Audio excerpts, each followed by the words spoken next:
ఒక చిన్న నల్లని ద్రవం ప్రపంచాన్ని ఎలా మార్చిందో తెలుసా? దేశాల మధ్య యుద్ధాలు జరగడానికి కూడా కారణమైంది. ఆర్థిక వ్యవస్థలు ఎదగడానికి కూడా ఇదే బలం.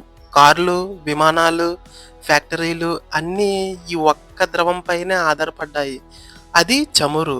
ఈరోజు మనం తెలుసుకోబోతున్నది చమురు చరిత్ర ప్రపంచాన్ని ఎలా మార్చింది. చమురు అనేది భూమి లోపల కోట్ల సంవత్సరాలుగా ఏర్పడిన సహజ వనరు. పాతకాలంలో ఇది కేవలం దీపాలు వెలిగించడానికి మాత్రమే ఉపయోగించేవారు. కానీ పరిశ్రమల విప్లవం తర్వాత చమురు ప్రపంచంలోనే అత్యంత విలువైన వనరుగా మారింది. ఇప్పటి వరకు వచ్చిన చాలా ఆధునిక టెక్నాలజీ ఇది ప్రధాన ఇంధనం. చమురు లేకపోతే ప్రపంచం నడవడం చాలా కష్టం. రవాణా, పరిశ్రమలు, విద్యుత్ ఉత్పత్తి, ప్లాస్టిక్ తయారీ ఇవన్నీ చమురు మీద ఆధారపడ్డాయి. ప్రపంచ ఆర్థిక వ్యవస్థలో చమురు ధరలు మారితే దేశాలు ఆర్థిక పరిస్థితి కూడా మారిపోతుంది. ప్రాచీన కాలంలో మెసొపొటేమియా ప్రాంతంలో భూమిపైకి సహజంగా వచ్చే నల్లని చమురును ప్రజలు గుర్తించారు. ఇది నేలలో నుంచి స్వయంగా బయటకు రావడంతో వారు ఆశ్చర్యపోయారు. తర్వాత వారు దీన్ని ఉపయోగకరమైన వనరుగా భావించి వివిధ పనులకు ఉపయోగించడం ప్రారంభించారు. ఇది మానవ చరిత్రలో చమురు ఉపయోగానికి మొదటి ఉదాహరణలో ఒకటి. మెసొపొటేమియా ప్రజలు చమురును నిర్మాణాల్లో అంటుకునే పదార్థంగా ఉపయోగించారు. ఇటుకలు లేదా ఇళ్లను కలిపి బలంగా ఉంచడానికి ఉపయోగించేవారు. ఇది ఒక సహజ సిమెంట్‌లా పనిచేసేది. ఇప్పటికీ టెక్నాలజీ తక్కువగా ఉన్నప్పటికీ ప్రకృతి వనరులను తెలివిగా ఉపయోగించిన మంచి ఉదాహరణగా ఇది నిలిచింది. పురాతన ఈజిప్ట్‌లో చమురును మమ్మీలు రక్షించడానికి ఉపయోగించేవారు. రాజులు మరియు ముఖ్యమైన వ్యక్తుల శరీరాలను వేల సంవత్సరాలు నిల్వ ఉంచడానికి ప్రత్ ప్రత్యేక ప్రక్రియ ఉండేది. ఈ ఈ ప్రక్రియలో చమురు మరియు ఇతర పదార్థాల ఉపయోగించి శరీరాన్ని కా కాపాడేవారు. దీనివల్ల మమ్మీలు ఇప్పటికీ పరిశోధనలకు ముఖ్యమైన ఆధారాలుగా ఉన్నాయి. చైనాలో క్రీస్తు శకం ముందు చమురు తవ్వకం ప్రారంభమైంది.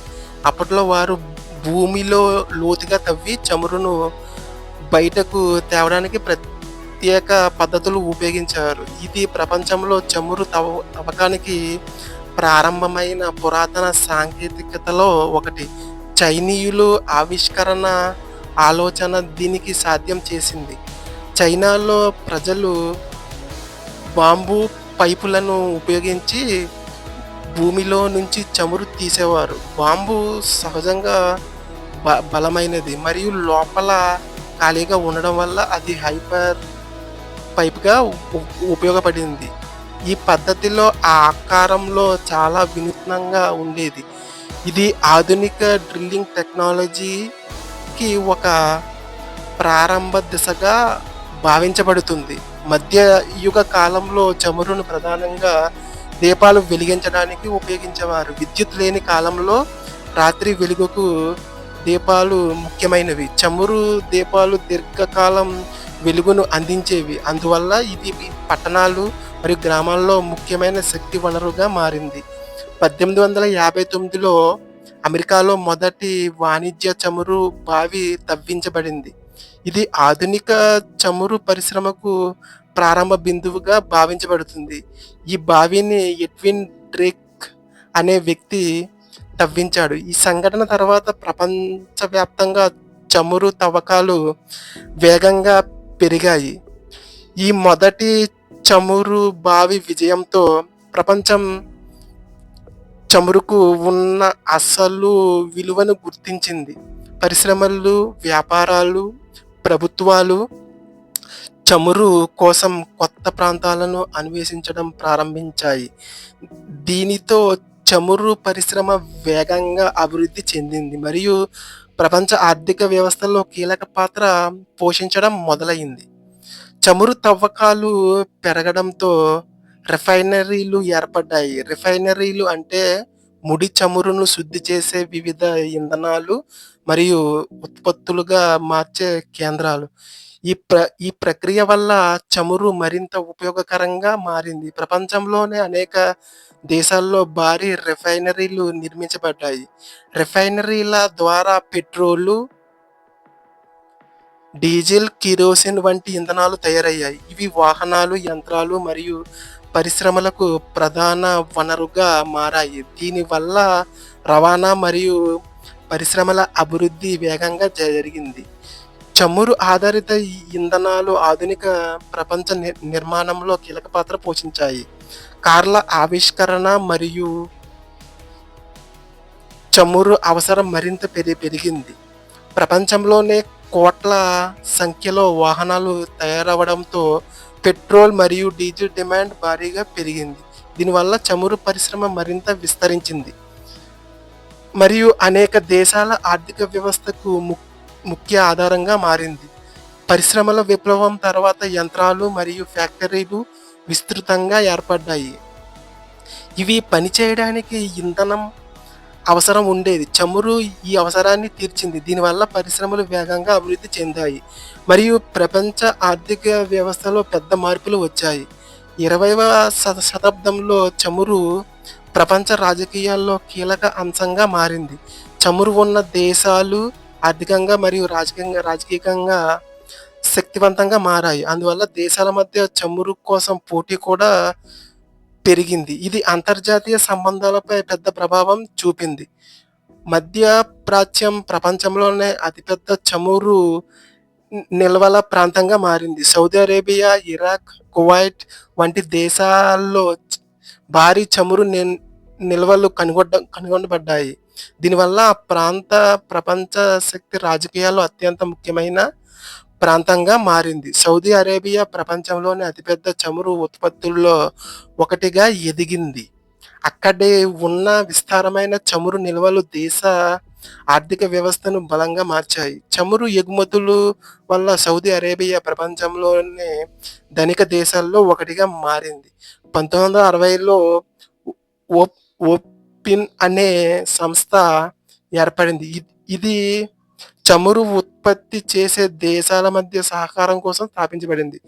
ఈ సంస్థ చమురు ఉత్పత్తి మరియు ధరలపై ఆధారపడి చూపుతుంది. దీనివల్ల ప్రపంచ చమురు మార్కెట్లో సమతుల్యతను నిలబెట్టడానికి ప్రయత్నం జరుగుతుంది.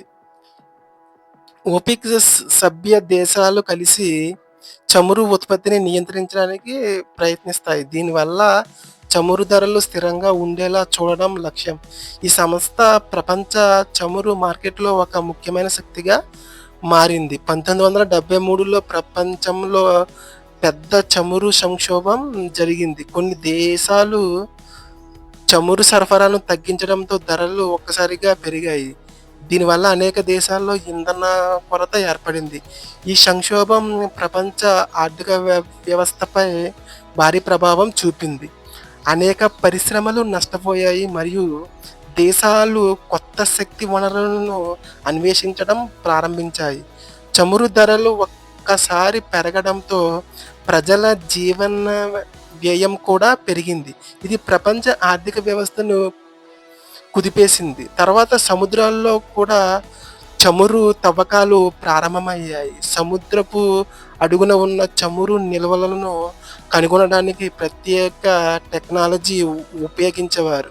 ఆధునిక టెక్నాలజీ వల్ల చాలా లోతైన ప్రాంతాల్లో కూడా చమురు తవ్వకం సాధ్యమైంది. ఇది చమురు ఉత్పత్తిని పెంచింది. చమురు ప్లాస్టిక్ తయారీలో కీలక పాత్ర పోషించింది. మనం రోజు ఉపయోగించే అనేక వస్తువులు చమురు ఆధారిత పదార్థాలతో తయారవుతాయి. విమాన రంగంలో పూర్తిగా చమురు ఆధారిత ఇంధనాలపై నడుస్తుంది. విమానాల కోసం ప్రత్యేక ఇంధనం అవసరం ఉంటుంది.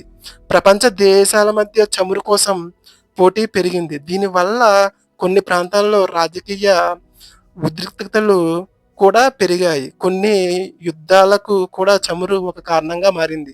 ముఖ్యంగా చమురు నిల్వలున్న ప్రాంతాలపై నియంత్రణ కోసం పోటీ జరిగింది.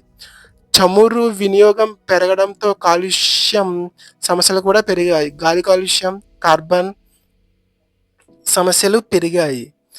పర్యావరణంపై చమురు ప్రభావం స్పష్టంగా కనిపించడం ప్రారంభమైంది. గ్లోబల్ వార్మింగ్ సమస్య కూడా పెరిగింది. అందుకే ప్రపంచ దేశాలు ప్రత్యామ్నాయ శక్తి వనరులపై పరిశోధనలు ప్రారంభించాయి. సౌరశక్తి మరియు గాలి శక్తి వంటి పునరుత్పత్తి వనరులు ప్రాముఖ్యం పొందాయి. భవిష్యత్తులో ప్రపంచం నెమ్మదిగా చమురు ఆధారిత శక్తి నుండి పునరుత్పత్తి శక్తిగా మారే అవకాశం ఉంది. ఇది పర్యావరణాన్ని కాపాడడానికి కీలకమైన మార్పు అవుతుంది. ఒకప్పుడు ప్రపంచాన్ని ముందుకు నడిపించిన చమురు ఇప్పుడు అదే భూమికి ప్రమాదంగా మారుతుంది. కాలుష్యం, గ్లోబల్ వార్మింగ్, ప్రకృతి మార్పులు ఇవన్నీ మనకు ఒక సందేశం చెబుతున్నాయి. ప్రకృతిని కాపాడుతూ అభివృద్ధి చెందడం మన బాధ్యత. చమురు మన అభివృద్ధికి చాలా అవసరం. కానీ భవిష్యత్తు తరాల కోసం పర్యావరణాన్ని కాపాడాలి. అందుకే సౌరశక్తి, గాలిశక్తి వంటి పునరుత్పత్తి శక్తి వనరుల వైపు ప్రపంచం మారాలి. మీకు ఈ చమురు చరిత్ర గురించి తెలుసుకోవడం ఆసక్తిగా అనిపించిందా? ఇలాంటి మరిన్ని హిస్టరీ మరియు ఫ్యాక్ట్స్ వీడియోలు చూడాలంటే మా ఛానల్‌ను సబ్స్క్రైబ్ చేయండి. ఈ వీడియో నచ్చితే లైక్ చేయండి. మీ అభిప్రాయాన్ని కామెంట్‌లో చెప్పండి. మరొక ఆసక్తికరమైన కథతో మళ్ళీ కలుద్దాం. ధన్యవాదాలు.